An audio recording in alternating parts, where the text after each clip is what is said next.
आता मला जायला 1.5 महिना होतो आहे.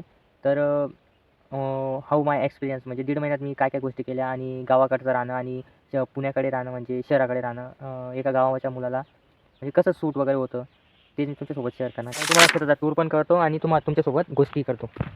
तर नमस्कार मित्रांनो, गावचा मुलगा हा पहिला ब्लॉग माझा. याच्यामध्ये तुमचं मनापासून हार्दिक स्वागत आहे.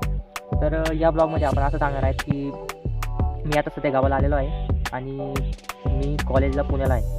तर विषय असा होता की मला असं शेअर करायचं होतं तुमच्यासोबत. हे बघा, मी शेतात आलेलो आहे. तर विषय असा होता की मी आता आलो 1.5 महिन्यानंतर गावाकडे. तर घरी आल्या पहिले तर मला काम सांगितलं गेलं. पहिले तर मला काम सांगितलं गेलं की तू जा आणि ढोरं बांधून ये आपली शेतात. ढोरांना पाणी वगैरे पाज. त्यानंतर फराळ वगैरे केलं, दिवाळीचं फराळ. काय आपल्या डेली गोष्टी, फिरायला जाणं, गावातल्या मित्रांशी भेटणं. पुण्यामध्ये असं होतं की जेव्हा मी पुण्याला गेलो इकडनं, तर कॅबिनला गेलो होतो 300 रुपयामध्ये. हॉनेस्टली मी जे सांगतो ते खरंच सांगतो. मी गेलो होतो ट्रॅव्हल्सने, कॅबिनने.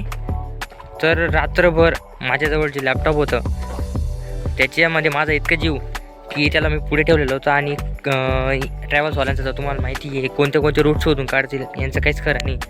तर त्यांनी असा रूट काढला की मला रात्रभर तर दणके पूर्ण. आणि कॅबिनमध्ये बसलेलो होतो तर पुढचे चाकांचे दणके, नुसते खड्ड्यात गाडी जायची पूर्ण. म्हणजे चिंतपूर्ण लॅपटॉपमध्ये चालला गेलं होते की फुटून गेलं असेल की तुटून गेलं असेल, अशा गोष्टी. कसं बसं पोचलो पुण्याला गेल्यानंतर आम्ही अशा स्पॉटवर उभं राहिलो की जिथं उतरवलं आम्हाला, चिंतामणी चौक तर तुम्हाला माहितीच असेल. 5 वाजता आम्ही तिथं उतरलो होतो आणि आम्हाला काहीच समजत नव्हतं की कोणाकडे जायचं. आम्ही रूम पण केला नव्हता, म्हणजे एवढे डेअरिंगने आम्ही तिथं गेलो होतो. तुम्हाला तर माहिती गावाकडचे लोक कसे डेअरिंग करतात. तिकडे गेलो तर कॉल लावला की नातेवाईकांना की किती दूर तुम्ही राहता, की आम्हाला तुमच्याजवळ सकाळपर्यंत, जोपर्यंत उजेड वगैरे होतो तोपर्यंत थांबावं तिथे आणि आंघोळ वगैरे फ्रेश वगैरे व्हावं. तर आम्ही लावला कॉल. आम्हाला एवढं काय माहिती नाही की ते इतके पण जवळ राहतं असं. ते फक्त होते 5 मिनटाच्या अंतरावर आणि आम्ही तिथून त्यांना कॉल करतो आणि आम्ही आश्चर्यचकित की आम्ही रॅन्डम ठिकाणी उतरलो आणि तुम्ही इतक्यात जवळ कसं काय भाऊ आमच्या. तर ठीक आहे, आम्ही गेलो फ्रेश वगैरे झालो, सकाळी निघालो. रूम वगैरे बघितला, पहिला रूम बघितला, तोच आम्हाला आवडला होता, आम्ही फिक्स केला होता. पण आम्ही अजून एक्सप्लोर करावं म्हटलं कॉलेजकडे. आम्ही कॉलेजकडे पण बघितलं. तर या गोष्टी झाल्यात की आम्ही रूम वगैरे बघितलं, राहिलो तिथे मस्त, सामान वगैरे ठेवलं आणि पप्पा ते तर संध्याकाळी लगेच निघाले. शेताच्या माणसाला तर काय निवांतवर राहत नाही माणूस, एका जागेवर बसत नाही, काम तर पाहिजेच शेतकरी माणसाला. तर आम्ही निघालो.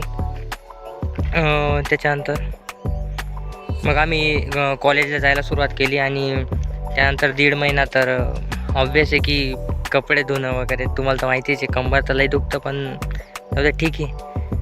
पण आपल्याला हे कळतं की घरी आपल्यासाठी आईवडील किती करतात, कसं काम करता वगैरे, ते आपल्यासाठी कमवता वगैरे. तर रिअलाईज तो होतो. बाहेर एक गोष्ट आहे की रिअलायझेशन हे लवकर होतं. तर त्याच्यामुळेच आम्ही पण बाहेर डिसिजन घेतलं की आपण बाहेर जावं शिकायला. आणि इट इज ऑब्वियस की बाहेर जॉब्स वगैरे चांगले आहेत. ही गोष्ट चांगली. पण आहे ना भाऊ, तिकडनं यायची एवढी आतुरता होती ना की केव्हा तिकडनं परत येऊ लवकर आणि घरी जाऊ, घरच्यांना भेटू वगैरे, गावात फिरू थोडं मित्रांसोबत. तर ही तर आतुरता राहतेच. तर चला, आता आपली ही गोष्ट आपटली असेल तर मी तुम्हाला आमचं शेत दाखवतो. तर या आहेत बोरी. हे बोरं तर तुम्ही खाल्लेच असतील. तुम्ही इकडे धुळ्या वगैरेकडे असणार तर तुम्ही बोरं तर वगैरे तर खाल्लेच असतील. हे बोरांचे झाडं आणि आपली लावलेली कपाशी. आणि हा व्लॉग मी बनवतो याच्या 2 दिवसानंतर. मी आता परत पुण्याकडे जाणारच आहे. तर आपले व्हिडिओ तर येतच राहतील, याचं तर काय विषयच नाहीच राहणार आपला. तर आता कपाशी बी काय लाल पडायला लागलेली. कपाशीचं बी काय सीन आहे काय माहिती, शेताचं तर काय परवडतच नाही आता. हे बघा, एक कपाशी